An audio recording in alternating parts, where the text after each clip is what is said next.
निधि one एक रहस्यमय और आस्था से जुड़ा हुआ स्थान है जो वृंदावन में स्थित है।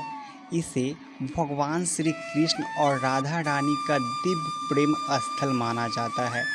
यहाँ पर हर एक चीज़ से एक विशेष आध्यात्मिक और रहस्यमय ऊर्जा जुड़ी हुई है और लोग मानते हैं कि यहाँ रात के समय श्री कृष्ण गोपियों के संग रास लीला करते हैं।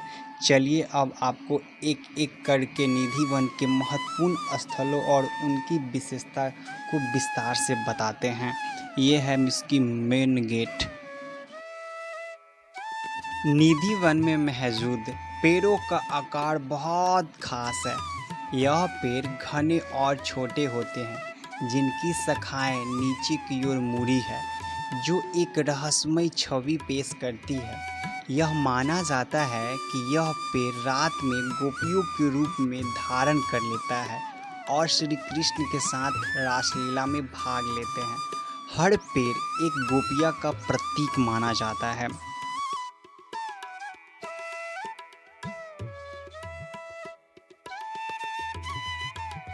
होता है। आप लोगों ने श्रवण कुमार का नाम सुना होगा। श्रवण कुमार अपने माता पिता को 4 धाम की यात्रा के लिए लेके गया। उनका माता पिता कैसा था? नेत्रहीन था और उनका क्या हो गया था? मृत्यु हो गया था। उनके माता पिता ने उनको छोटी श्राप दिया कि ऐसा कोई बेटा बेटी नहीं होगा जो 4 धाम की यात्रा करा। तो आज तक ऐसा कोई बेटा बेटी नहीं हुआ। द्वापर युग में श्री कृष्ण के बड़े भाई ने अपने माता पिता को और बच्चा को लेके 4 धाम का साक्षी किया और 4 धाम की यात्रा की। पहला धाम जगन्नाथ का आभार जगत का नाथ, वहाँ पर लगाया घी और चावल का प्रसाद। और दूसरा धाम कहाँ पर पहुंची? बद्री नारायण, जहाँ पर लगाया चने की दाल और पंचगा का प्रसाद, जहाँ पर नारायण भगवान ने तपस्या किया। और तीसरा धाम द्वारिका, गुजरात गए आप लोग? द्वारिका, वहाँ पर लगाए प्रभु ने लड्डू और बकरी का प्रसाद। तो यहाँ पर वृंदावन के दरबार में माखन और मुश्किल का प्रसाद लगता है। प्रसाद लगता है मैया प्रभु नहीं खाने वाला है गौ ब्राह्मण। और तीसरे भाग से जाता है मीरा माता, राधा रानी सरकार की जय।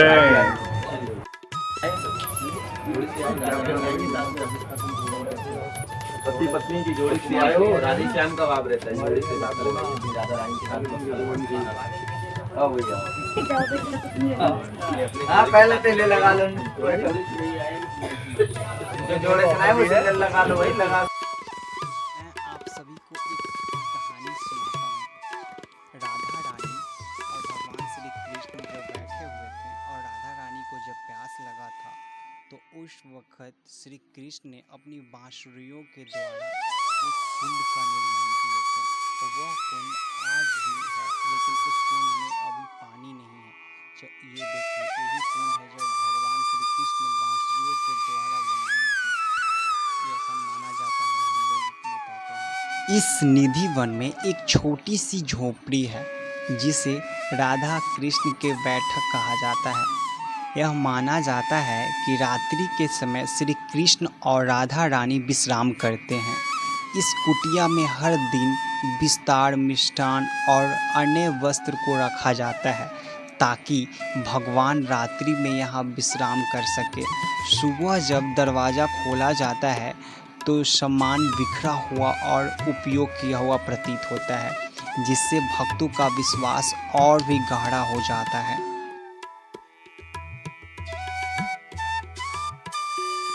चलिए हम सब आगे की ओर बढ़कर और देखते हैं किन किन स्थानों पर क्या क्या प्रतिमा बनाई गई है। यह जंगल देखिए, इसकी पेड़ों की जो आकृति है वो वाकई में सभी पेड़ों से भिन्न है।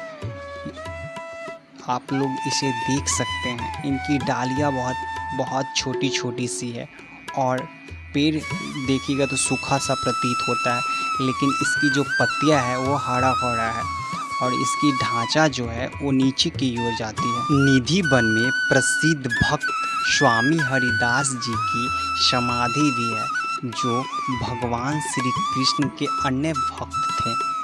उन्होंने श्री कृष्ण की आराधना के माध्यम से यहाँ श्री बांके बिहारी जी के रूप में प्रकट होने का अनुभव किया था।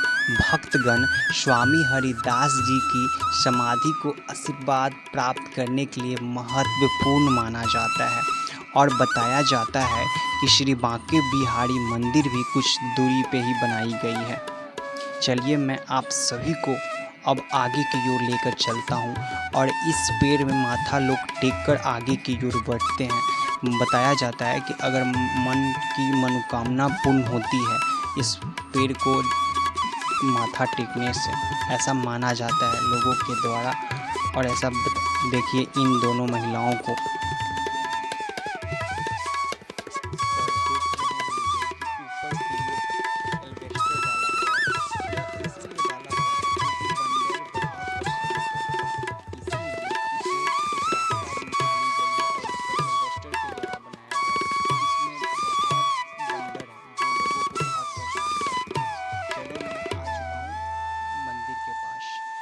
देखिए उनकी सभी गोपियाओं का प्रतिमा बनाई गई है।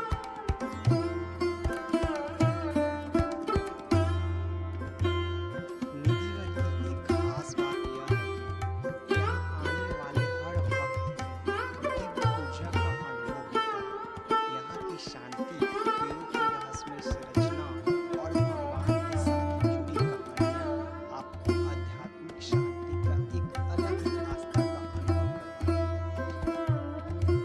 है। यहाँ पर शाम के बाद यहाँ कोई नहीं रुक सकता। यहाँ रात्रि के बाद कोई भी इंसान नहीं रुकता, क्योंकि कहा जाता है कि जो व्यक्ति रासलीला को देखने की कोशिश करता है वो या अंधा हो जाता है या उसकी मृत्यु हो जाती है। इस परंपरा को लेकर आज भी स्थानीय लोग बेहद सतर्क रहते हैं और भक्त इसे आस्था का पूर्ण श्रद्धा से मानते हैं। आप लोगों को यह यात्रा और निधि वन का रहस्यमय कहानी और इसकी पेड़ों का आकृति आप सभी को कैसा लगा, आप मुझे ज़रूर। लोग यहाँ सिर्फ दर्शन करने नहीं बल्कि उस दिव्य प्रेम और लीला को महसूस करने भी आते हैं।